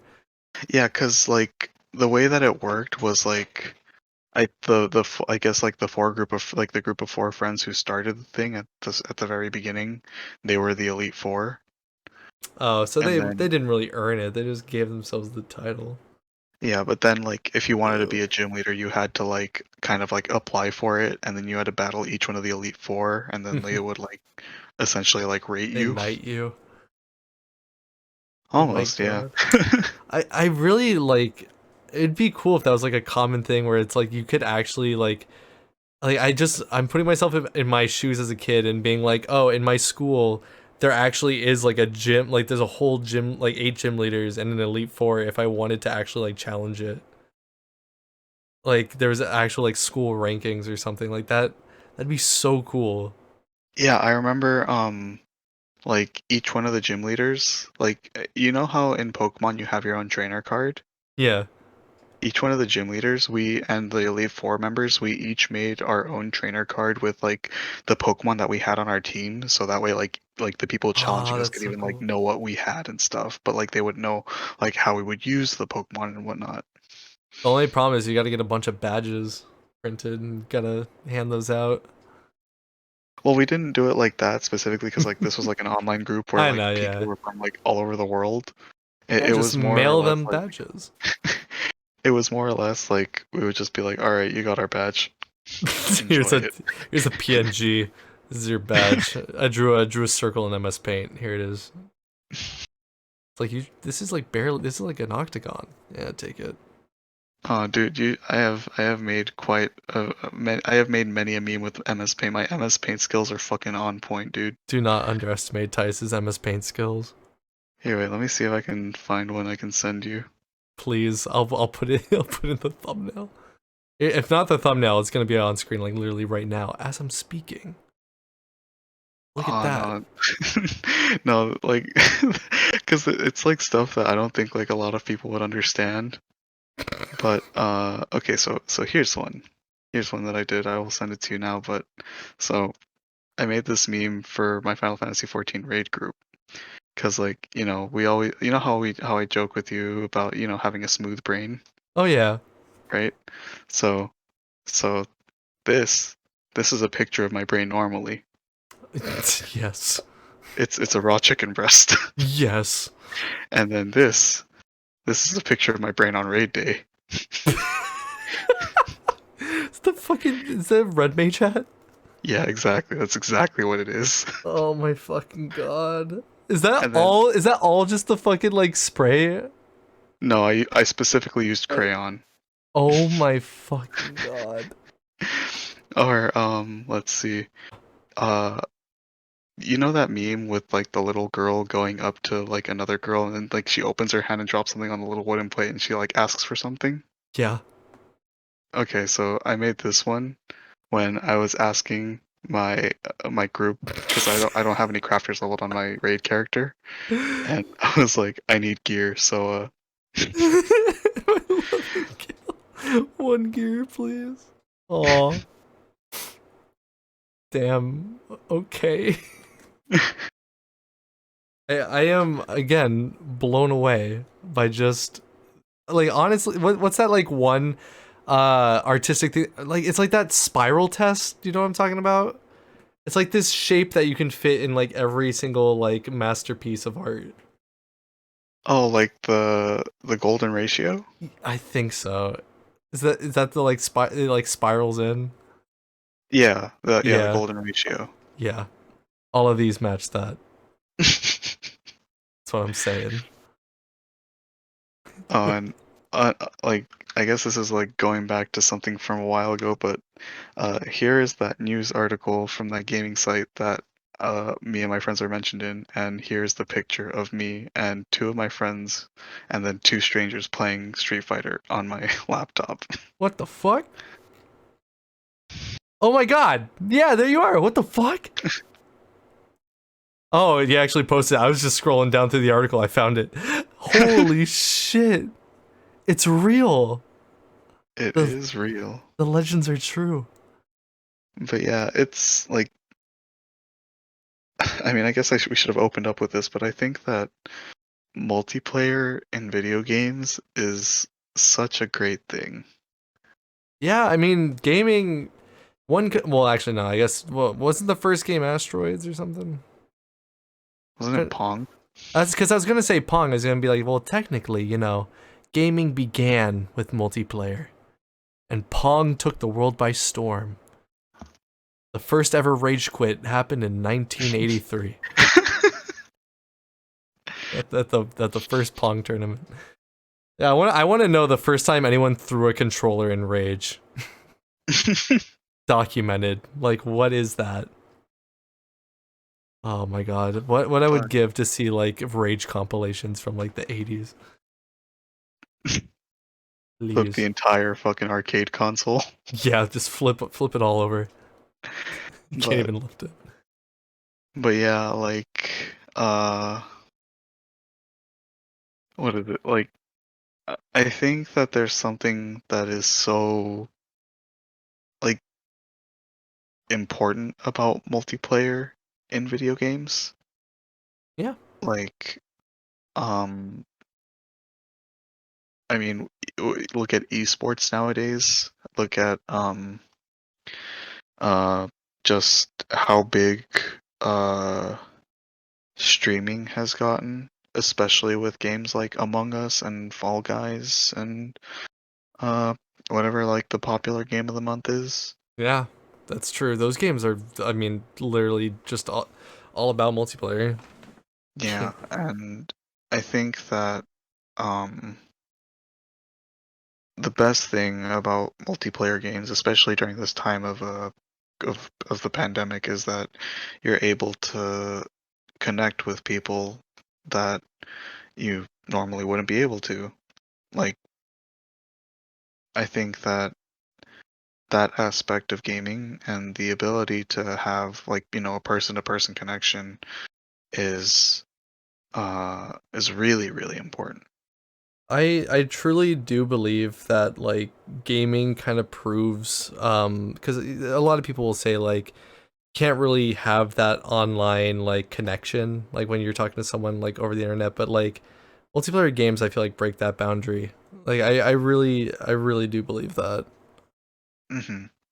And I mean, like, of course you're gonna have different vibes. Like, I grew up, multiplayer was, couch co-op, like, you're side by side with who you're playing with. Then, like, growing up, going through the online, like, boom, and like, now I can play with anybody around the world in like a second. Like, it's incredible, and it's bringing everyone like closer together. And we talk about League of Legends earlier, and like the toxicity that can exist through this. But at the same time, I would argue that there's so much good that has come from this, and the amount of like connections made from people that are just passionate about smacking a few buttons and moving a joystick around. It's not just that. It's really making that connection. Hmm. I love it. I fucking love video games. I fucking love video games too, man. I absolutely love video games. And I fuck anybody who's like video games, it's like it causes violence, it keeps these kids like antisocial. It's like no, it's totally fucking opposite. Dude, I fucking hate that argument that, you know, video games cause violence or violent tendencies in people or whatever. Yeah, that shit's gotta Because go. quite literally, like I am I would I guess identify as a pacifist. Uh He's not telling you about the time he literally beat the shit out of me in the Curry House parking lot, but okay. oh well, you're not a person, so that doesn't I don't consider you a person, so that doesn't Damn! count. Oh! Oh god damn, dude. Yeah, alright, But Mr. Pacifist. but like literally I don't remember when was like the last time that like I actually went out and like or, like I hurt somebody. Yeah. Um like and I play video games like fucking nonstop. I play competitive fighting games. I literally play video games as my day job right now. So they have Like programmed you to become a fighting killer. Your hands are now registered weapons, you're absolutely essentially, right, because dude. you've played Street Fighter. Yeah. But yeah, it's like Can you the shoot a Hadouken out of your hands? yeah, the next person who fucking crosses me in the street, they're gonna get a I'm gonna shoot a Hadouken at them. Oh god.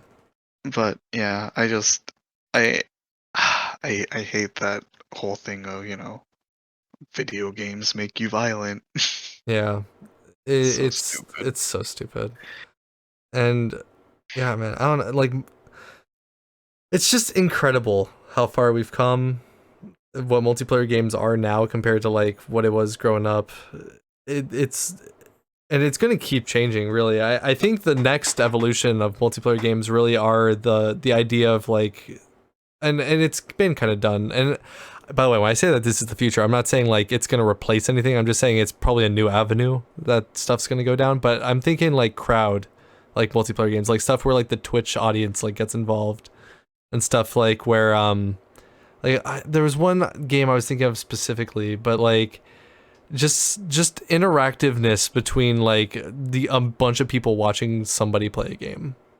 Have you seen people who do what are called crowd control streams? Yeah, that's mainly what I'm thinking of.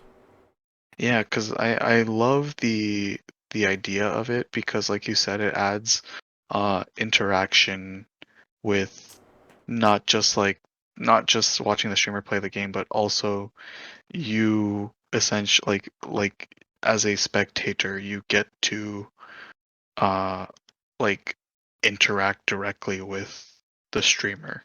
Yeah, yeah. It's like So cool. shit, what was the other thing? Oh god, I'm pulling a blank on I had something I wanted to say and I'm pulling a blank on it now. Damn, Um you could but do it. I can't remember, but just I believe you. just the idea of direct interaction I think is really cool, especially since now it's going um in a way where like it's breaking down the barrier between people more and more, Yeah, and you're just able to interact with more people that maybe you wouldn't normally get to, but because you have a similar interest, you can do so now. yeah. That's been one of the like most interesting new avenues I think I've seen in terms of like multiplayer games. hmm It broadens your horizons in a very in what can mostly be considered a positive way. Yes, absolutely. Um, I guess do we have any more closing thoughts or how do you feel? Uh, Play Monster Hunter and play Final Fantasy 14. I literally when like you're like talking about Monster Hunter in my head, I'm like, oh yes, that's right. We haven't met our Monster Hunter quota for today.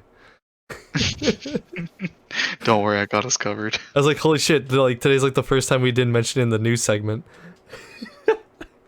Oh well, there hasn't really been much Monster Hunter news aside from the fact that there's like a new event quest.